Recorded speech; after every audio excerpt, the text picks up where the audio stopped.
토요일 추경이요. 45일 만에 국회 본회의를 힘겹게 통과를 했습니다. 근데 이제 통과 과정에서도 여당 의원이 26명이나 불참하는 바람에 정족수를 못 채우는, 그래서 기다려야 되는 참 웃지 못할 해프닝도 있었죠. 어쨌든 힘겹게 추경이 통과되자마자 다음 타자, 다음 이슈가 떠올랐습니다. 바로 증세, 부자 증세입니다. 여당은 대기업하고 고소득자에게 증세를 하겠다는 입장인데 자유한국당은 이게 뭐 세금 폭탄 공화국이냐 강력하게 반대하고 나섰습니다. 이렇게 되면은 추경 때 그랬듯이 또 국민의당하고 바른정당 입장이 중요해지죠. 그래서 초대했습니다. 바른정당 이해운 대표 만나보지요. 이해운 대표님 안녕하세요. 네, 안녕하세요. 우선 추경 얘기 좀 해볼게요. 네네. 금요일 밤까지 여야가 정말 가까스로 합의를 이뤄내고 네. 다음 날 오전에 이제 투표만 하면 된다 했는데 이게 웬일입니까? 정족수가 미달이 되는 바람에 표결을 바로 못했어요. 네. 어디 가신 거예요, 다들? 뭐 외국 가지 않았나 하는 생각이 드는데요. 외국 간 분들이 아마 제일 많을 것이고 그다음에 국내에 있었던 분들도 있을 것 같아요. 여당인 민주당의 경우는 그렇게 많이 독려하고 오지 않으면은 큰일 난다라는 걸 모두 다 알고 있는 상황에서 오지 못했다면 국내에 있는 분들보다는 외국에 있는 분들이 많지 않았을까 그렇게 생각이 됩니다. 이미 뭐 어디 갔는지 밝혀진 것도 보면 주로 외국 애들 많이 갔던 거. 외국에 계시는 분들이 많았어요. 예. 근데 뭐 이제 다들 골고루 안 왔습니다만 특히 여당 의원 120명 가운데 26명이 안 온 게 제일 충격적일 수밖에 없는 것이 정말 여당이 우원식 원내대표 밤잠을 설쳐가면서 설득한다. 이렇게까지 해서 여기까지 이끌어낸 건데 합의까지. 네. 근데 26분 중에 뭐 한 13명 가량은 이유가 있는 출장이었다 그럽니다. 해외 출장. 근데 다른 분들은 어디서 뭐 하셨던 건가? 이게 당원들 사이에서도 굉장히 질타가 지금 심하더라고요. 네. 그래서 이게 좀 답답한 생각이 들었어요. 왜냐하면 이제 출장이라는 게 있다 하더라도 지금 그거보다 어떻게 보면 추경이 더 우선순위가 돼야 되는 여당 입장에서는 그런 상황이라고 저희들은 보거든요. 예. 왜냐하면 추경이 뭐 민생을 살린다. 그런데 이 민생이 야당의 반대 때문에 올스톱이 돼 있다. 지금까지 계속 그렇게 말씀해 오신 상황에서 정작 야당이 합의를 해서 추경을 통과시키려고 했는데 여당이 정족수를 못 맞춰서 통과가 못됐다. 이건 참 국민 앞에 말씀드리기 어려울 상황 같아요. 예, 이해운 대표님 지금 말씀하고 계시는 중에 전화가 음질이 깨끗하지가 않은 것 같아요. 오늘 아침에. 어떻습니까? 지금은? 아이고 갑자기 깨끗해졌네요. 네네네. 애초에 이 전화로 하셨어야 될 걸. 네. 지금 아주 좋습니다. 네, 근데 이제 또 그것보다 저는 또 자유한국당도 굉장히 문제가 심각하다고 생각하는데요. 자유한국당. 분명히 그 전날. 그러니까 금요일 저녁이죠. 금요일 저녁에 저희들이 국회의장님 주재로 모여서 얘기를 할 때 사실 제가 그 자리에 있었습니다. 근데 이제 우원식 원내대표가 계속 얘기를 했어요. 내일 되면 해외로 가는 사람들이 있고 출장을 떠나야 되는 사람들이 있기 때문에 오늘 지금 통과시켜야 된다 오늘. 그렇게 계속 얘기를 하면서 오늘 통과시켜 줄 것을 굉장히 읍소를 했는데 자유한국당이 뭐라 그랬냐면 이거 몇 시간 만에 무슨 그렇게 큰 차이가 있냐. 우리 의원들이 그래도 뭐 아침에 하는 게 좋으니까, 왜냐하면 새벽에 하는 것보다 아침에 하는 게 좋으니까 해달라. 그리고 아침에 하게 되면 반드시 본회의에서 추경이 처리될 수 있도록 반드시 그거는 확실하게 보장하겠다. 그러니까 걱정 말고 아침에 하자. 토요일 아침에 이렇게 미룬 거예요. 그러면서 뭐라 그러냐면 이제 찬성을 하든 반대를 하든 회의에 들어가서 본인들이 입장을 밝히는 것은 그건 우리한테 맡겨주지만 반드시 회의가 성립될 수 있도록 그럼 반드시 보장한다. 이렇게 계속 얘기를 했기 때문에 우원식 원내대표가 그 자유한국당의 말을 믿은 것 같아요. 그런데 안 온 거군요. 자유한국당. 그런데 그래놓고는 자유한국당은 회의에는 들어와가지고 거의 전원이 회의에 들어왔었습니다. 회의에 들어와 놓고 막상 이것을 표결하려고 그러니까 다 나가버려서 의결 정족수가 안 되게 만들어버렸죠. 골탕 먹인 거예요? 뭡니까 결과적으로? 그렇죠. 합의를 깨고 어떻게 보면은 아주 속된 말로 신의를 배신한 거죠. 배신한 거 아니냐. 알겠습니다. 그 사정이 그렇게 된 거군요. 그날의 그 웃지 못할 해프닝 하여튼 많은 분들이 주말 내내 이야기를 했습니다. 그 뒤 이야기를 좀 들었고. 자유한국당의 1차적인 책임.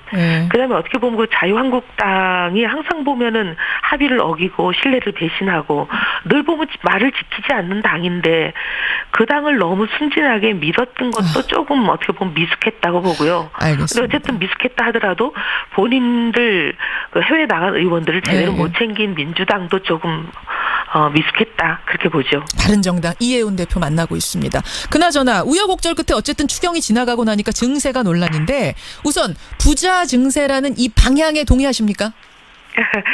그렇게 말씀드리기는 굉장히 칼로 두부 자르듯이 말씀드리기는 어렵고요. 저희는 중복지라는 것을 선택을 하면 복지의 수준을 선택하면 부담의 수준은 그냥 자동 결정되는 것이다. 이건 당연한 얘기잖아요. 아니 복지를 많이 하겠다고 하면서 부담이 적은 그런 것은 일단 현실적으로 불가능합니다. 그래서 고부담 고복지 저부담 이런 거 불가능하고요. 고복지를 하려면 고부담이라 해야 되는 거고 중복지를 하려면 중부담이라 해야 되는 건 이거는 그냥 필연적으로 따라오는 겁니다. 그래서 복지의 수준을 국민들께 양해를 얻고 나면 결정이 되면 그건 부담 수준은 그냥 자동 결정이 되는 거예요. 왜냐 그 돈을 어디서 만들 거냐 하는 것은 방법이 없으니까요. 그래서 저희들은 그동안 대선 기간 동안에 복지 중부담을 하겠다라고 그러셨죠. 늘 말씀을 드렸는데 지금 문재인 정부는 문제가 뭐냐면 저희보다 훨씬 많은 복지 수준을 약속을 드린 거예요. 말하자면 고복지라고 보시는 거예요. 지금 저희보다는 훨씬 수준이? 부담이 복지가 높죠. 근데 지금 증세는 하나도 없다고 지금까지 계속 말씀해 오셨거든요. 불과 증세를 해야 된다라고 얘기하는 7월 20일 하루 전인 7월 19일까지 뭐라 그랬냐면 증세는 제로라고 했어요. 근데 이런 부분에 대해서 그동안 대선 때 그럼 국민께 드린 말씀이 잘못됐다. 이걸 바꿔야 된다라고 먼저 사과부터 해야 돼요. 아까 방향은 이렇게 갈 수밖에 없다는 거 이해운 대표 이해하고 아는데 근데 말을 지금 바꾼 게 아니냐. 이 부분에 대해서 양해 사과부터 있어야 된다. 왜냐하면 대선 기간 내내 문 대통령 뭐라 그러셨냐면 재원 소요도 얘기하신 게 엉터리예요. 지금 5년간 178조 든다고 후보 때부터 또 지금까지 계속 얘기하고 있지만 이거 턱도 없이 모자라는 액수거든요. 왜냐하면 예를 들어 보겠습니다. 그중에 공무원 채용하는 거 17만 4천 명. 당시 무두부가 24조 든다고 얘기했고 지금도 계속 24조예요. 그런데 국가기관인 예산정책처가 얼마 전에 뭐라고 발표했냐면 이거 328조 소요된다. 차이가 나도 너무 나는 액수잖아요. 그러니까 이게 얼마가 드는지부터 정확하게 말씀하셔야 되고 그다음에 그 얼마가 드는지가 드는지는 좀 두 번째로 접어놓는다 하더라도 불과 며칠 전까지만 하더라도 어떻게 필요 재원을 조달하느냐 소위 말하는 국가재정전략회의 첫날만 하더라도 뭐라 그랬냐면 100대 국정과제를 발표하면서 공약 실행하는 데 드는 돈은 정부가 지출을 좀 아껴 쓰는 걸로 하나 하고 그다음에 탈루 세금을 추징하는 그런 방법 등 세입을 확충하는 거 그거 두 가지로만 하겠다. 증세는 없다. 이렇게 얘기를 했거든요. 근데 이제 민주당 쪽의 입장을 들어보니까 그렇더라고. 이거는 그러니까 세금을 증세한다기보다는 박근혜 정부 거치면서 법인세 같은 거 줄여놨던 거 덜 받도록 해놨던 거를 다시 정상화시키는 정도다. 특별히 증세가 아니다라고 설명하던데요. 왜냐하면 박근혜 정부 때 담배세를 올려놓고 이거는 세율이 일률적으로 오른 것이 아니기 때문에 이거는 증세가 아니다라고 국민한테 혹세무민하는 거랑 똑같습니다. 혹세무민하는 거다까지. 똑같은 거죠. 왜 그게 증세가 아닙니까? 증세라고 하는 거는 뭐냐면요. 모든 사람에게 부담이 일률적으로 올라가는 세율이 올라가는 걸 우리가 증세라고 얘기합니다. 지금 근데 법인세 증세하는 건데 왜 그게 정세가 어쨌든 증세는 증세다. 그러면 다 모든 서민에게 적용되는 게 아니라 연소득 5억 원 이상 그리고 기업들도 다 법인세 올리는 게 아니라 연소득 2천억 이상인 경우만 올린다. 이거는 뭐 굉장히 일부기 때문에 괜찮지 않느냐. 부담 덜하지 않느냐. 어떻게 보세요? 세율 인상이기 때문에 증세죠. 그때 박근혜 정부가 세율 인상이 아니기 때문에 증세가 아니라고 그랬을 때 민주당이 얼마나 비판했습니까? 세금 부담이 오르는데 왜 증세가 아니냐고. 근데 그렇게 내로남불 하면 안 되죠. 이건 분명히 증세 맞고요. 증세를 하려면 그동안 공약에 필요한 돈 드는 거 너무 작게 얘기했던 거 잘못됐다. 죄송하다. 그다음에 할 수 없이 증세를 해야 되겠는데 얼마 전까지 증세 없이 가능하다고 했다가 마치 자기들이 입장을 바꾸려니까 그 얼마나 이제 국민들 보기에 입장이 참 뭐라 그래야 될까요? 면이 안 서죠. 그러니 이제 갑자기 정부가 얘기하는 게 아니라 여당 대표 또는 여당 출신 대표. 장관이 건의하는 형식을 빌려서 하는 거 이런 것도 굉장히 궁색해요. 그냥 솔직하게 대통령이 국민 앞에 이 정도 복지를 하려면 부담이 이렇게밖에 될 수가 없습니다. 솔직하게 말씀하시고 양해를 구해야 돼요. 알겠습니다. 그럼 이혜훈 대표님, 만약 그렇게 좀 양해를 구하고 국민들 동의 얻어서 증세하겠다, 부자 증세하겠다 하면 거기에는 동의하신다는 거죠? 그 전에 또 하셔야 될 일이 있습니다.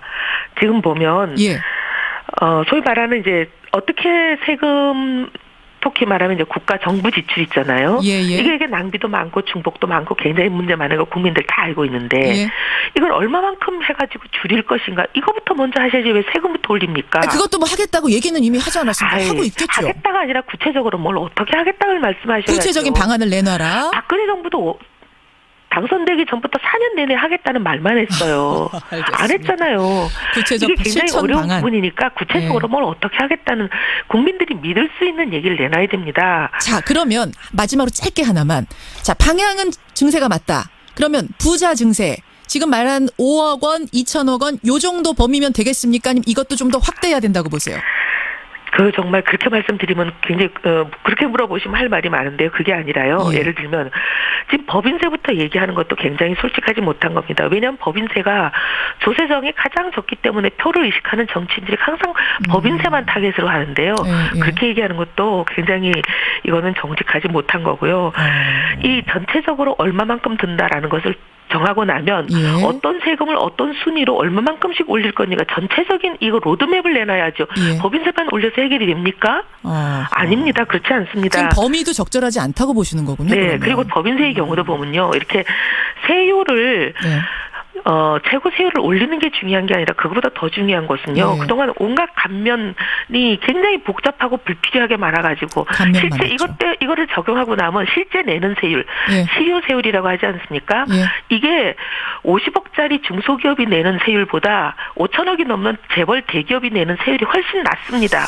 알겠습니다. 이혜훈 대표님. 고쳐야 됩니다. 지금 이게 말씀을 나누다 보니까 이게 굉장히 복잡한 문제로 들어가게 됩니다. 일단 바른정당의 방향이 뭔지 입장이 뭔지 오늘은 확인하는 것으로 하고 다시 한번 구체적인 얘기 나누기 위해서 모시겠습니다. 네. 오늘 고맙습니다. 감사합니다. 바른정당 이혜훈 대표였습니다. 화정이 그렇게 된 거군요. 네. 그날의 그 웃지 못할 해프닝 하여튼 많은 분들이 주말 내내 이야기를 했습니다. 그 뒤 이야기를 좀 들었고. 자유한국당의 1차적인 책임. 그다음에 어떻게 보면 그 자유한국당이 항상 보면은 합의를 어기고 신뢰를 배신하고 늘 보면 말을 지키지 않는 당인데 그 당을 너무 순진하게 믿었던 것도 조금 어떻게 보면 미숙했다고 보고요. 알겠습니다. 근데 어쨌든 미숙했다 하더라도 본인들 그 해외 나간 의원들을 제대로 못 챙긴 민주당도 조금 미숙했다 그렇게 보죠. 바른정당 이혜훈 대표 만나고 있습니다. 그나저나 우여곡절 끝에 어쨌든 추경이 지나가고 나니까 증세가 논란인데 우선 부자 증세라는 이 방향에 동의하십니까? 그렇게 말씀드리기는 굉장히 칼로 두부 자르듯이 말씀드리기는 어렵고요. 저희는 중복지라는 것을 선택을 하면 복지의 수준을 선택하면 부담의 수준은 그냥 자동 결정되는 것이다. 이건 당연한 얘기잖아요. 아니 복지를 많이 하겠다고 하면서 부담이 적은 그런 것은 일단 현실적으로 불가능합니다. 그래서 고부담 을 통과시켜 줄 것을 굉장히 읍소를 했는데 자유한국당이 뭐라 그랬냐면 이거 몇 시간 만에 무슨 그렇게 큰 차이가 있냐. 우리 의원들이 그래도 뭐 아침에 하는 게 좋으니까 왜냐하면 새벽에 하는 것보다 아침에 하는 게 좋으니까 해달라. 그리고 아침에 하게 되면 반드시 본회의에서 추경이 처리될 수 있도록 반드시 그거는 확실하게 보장하겠다. 걱정 말고 아침에 하자. 토요일 아침에 이렇게 미룬 거예요. 그러면서 뭐라 그러냐면 이제 찬성을 하든 반대를 하든 회의에 들어가서 본인들이 입장을 밝히는 것은 그건 우리한테 맡겨주지만 반드시 회의가 성립될 수 있도록 그럼 반드시 보장한다. 이렇게 계속 얘기를 했기 때문에 우원식 원내대표가 그 자유한국당의 말을 믿은 것 같아요. 그런데 안 온 거군요. 자유한국당. 그런데 그래놓고는 자유한국당은 회의에는 들어와가지고 거의 전원이 회의에 들어왔었습니다. 회의에 들어와 놓고 막상 이것을 표결하려고 그러니까 다 나가버려서 의결성 접수가 안 되게 만들어버렸죠. 골탕 먹인 거예요? 뭡니까 결과적으로? 그렇죠. 합의를 깨고 어떻게 보면은 아주 속된 말로 신의를 배신한 거죠. 배신한 거 아니냐. 알겠습니다. 네. 토요일 추경이요. 45일 만에 국회 본회의를 힘겹게 통과를 했습니다. 근데 이제 통과 과정에서도 여당 의원이 26명이나 불참하는 바람에 정족수를 못 채우는, 그래서 기다려야 되는 참 웃지 못할 해프닝도 있었죠. 어쨌든 힘겹게 추경이 통과되자마자 다음 타자, 다음 이슈가 떠올랐습니다. 바로 증세, 부자 증세입니다. 여당은 대기업하고 고소득자에게 증세를 하겠다는 입장인데 자유한국당은 이게 뭐 세금 폭탄 공화국이냐 강력하게 반대하고 나섰습니다. 이렇게 되면은 추경 때 그랬듯이 또 국민의당하고 바른정당 입장이 중요해지죠.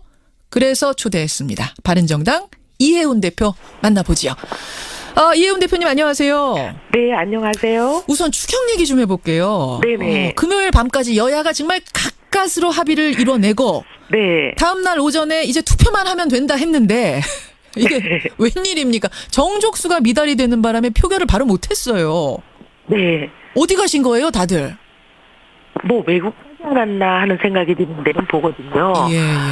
왜냐하면 추경이 뭐 민생을 살린다. 그런데 이 민생이 야당의 반대 때문에 올스톱이 돼 있다. 지금까지 계속 그렇게 말씀해 오신 상황에서 정작 야당이 합의를 해서 추경을 통과시키려고 했는데 여당이 정족수를 못 맞춰서 통과가 못됐다. 이건 참 국민 앞에 말씀드리기 어려울 상황 같아요. 예, 이혜훈 대표님 지금 말씀하고 계시는 중에 전화가 음질이 깨끗하지가 않은 것 같아요. 오늘 아침에. 어떻습니까 지금은? 아이고 갑자기 깨끗해졌네요. 네네네. 애초에 이 전화로 하셨어야 될 걸.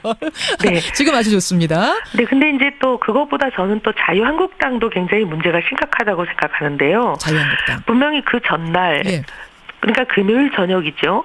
금요일 저녁에 저희들이 국회의장님 주재로 모여서 얘기를 할 때 사실 제가 그 자리에 있었습니다. 근데 이제 우원식 원내대표가 계속 얘기를 했어요. 내일 되면 해외로 가는 사람들이 있고 출장을 떠나야 되는 사람들이 있기 때문에 오늘 지금 통과시켜야 된다 오늘. 그렇게 계속 얘기를 하면서 오늘요.